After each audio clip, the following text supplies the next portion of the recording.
नमस्कार।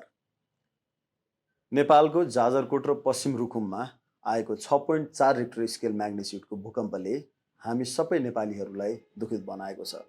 विशेष गरी जाजरकोटमा भएका जति पनि मानिसहरू हुनुहुन्छ उहाँहरूको घर परिवारमा थुप्रै क्षति भएको छ। थुप्रै मानिसले ज्यान पनि गुमाएका छन् भने त्यहाँ ठुलो जनधनको क्षति पनि भएको छ। हामी 2015 को भूकम्पको कुरा गर्दै गर्दा त्यो बेलामा काठमाडौँ लगायत गोर्खादेखि सिन्धुपाल्चोकसम्मका क्षेत्रहरूमा थुप्रै क्षति भएको थियो।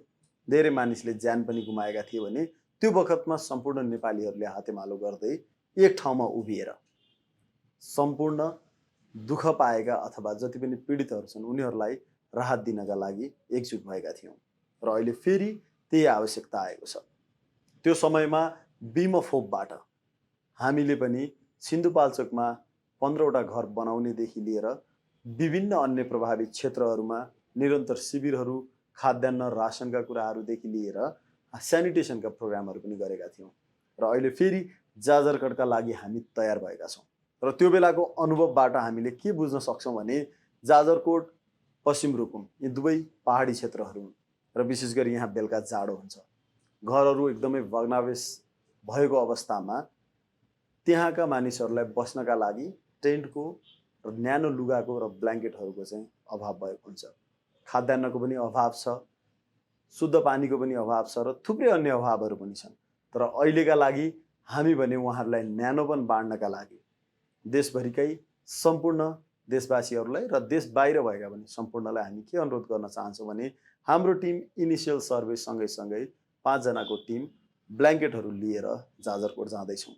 हामी करिब 1000वटा जस्तो ब्ल्याङ्केट र 1000 थान जस्ता लुगाहरू लिएर जानेछौँ र सँगै स्यानिटेसनका अन्य सामानहरू जस्तै साबुन, स्यानिटरी प्याड लगायतका कुराहरू पनि लिएर जाँदैछौँ। र यो जाँदै गर्दाखेरि हामी एक्लैले यो काम गर्न सक्दैनौँ। तपाईहरूले पनि यो अभियानमा साथ सहयोग गर्न चाहनुहुन्छ भने हाम्रो ढोका सदैव तपाईँहरूको लागि खुला छ। र विशेष गरी हामीले यसको क्लोथ कलेक्सन क्याम्पेनका लागि भनेर हाम्रो 3 कुनेको अफिसमा कलेक्सन गरिरहेका छौँ। यसका फर्दर लोकेसनको डिटेलहरू पनि हामी हाम्रो पेज मार्फत तपाईँहरूलाई जानकारी गराउनेछौँ। तर हाम्रो एउटा अनुरोध के छ भने त्यहाँ जति पनि मानिसहरू हुनुहुन्छ उहाँहरूलाई केही सामान हामीले दिँदै गर्दाखेरि त्यो पीडित म भइदिएको भए मैले कस्तो सामान अपेक्षा गर्थेँ भन्ने सोचेर हामी डोनेसन गरिदिउँ।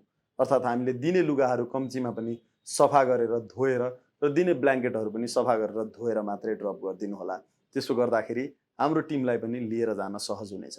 र यो हामी तपाईँहरूको घरमा भएका जुन युज नभइराखेका लुगा छन् अथवा नयाँ लुगा छन् अथवा ब्ल्याङ्केटहरू एक्स्ट्रा जुन छन् ती सबै कलेक्ट गर्दैछौँ र हाम्रो टोली ब्याक टु ब्याक फरक समयमा काठमाडौँबाट प्रस्थान गर्नेछ। हाम्रो पहिलो टोली भोलि सोमबारको दिन जाजरकोट जाँदैछ। त्यही भएर तपाईँहरूले पनि आज नै सक्नुहुन्छ भने हामीसँग सम्पर्क गर्नुहोस्। हामी सम्पर्क नम्बर यो भिडियोमा नै राखिदिनेछौँ र सम्पर्क गरेर तपाईँले दिने डोनेसनहरू हामीलाई पठाइदिन सक्नुहुनेछ।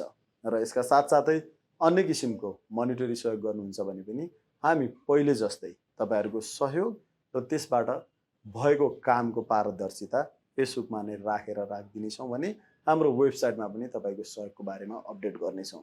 र यसका साथसाथै यो एउटा अभियान हो।